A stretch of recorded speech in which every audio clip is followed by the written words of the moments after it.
আসসালামু আলাইকুম সম্মানিত ভিউয়ার্স। এই পাখিগুলা বাজার থেকে ক্রয় করে আনা হয়েছে কেন জানেন? পাখিটি দেখতে সুন্দর লাগে তাই।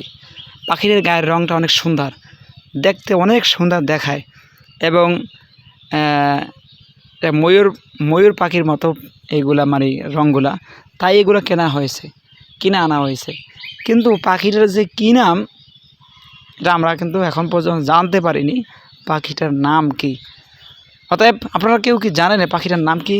যারা পাখিটা চেনেন বা পাখির নাম জানেন, আমাদের কমেন্ট বক্সে আপনারা জানিয়ে দিন যে আসলে পাখিটার নাম কি। আর দেখতে থাকুন, পাখিটা অনেক সুন্দর দেখায় না বলুন? অনেক সুন্দর দেখায়, শুধু আপনি বলবেন না, এরকমের শতে শতে মানুষ বলছে যে আনা হয়েছে বাজার থেকে ক্রয় করে, তখন অনেক মানুষই বলছে নাইস, সুন্দর, বিউটিফুল, অমুক তমুক কত না কিছু। এবং অনেক মানুষ ভিডিও করেছে পাখিটি নিয়ে, কেন সুন্দর দেখায় তাই।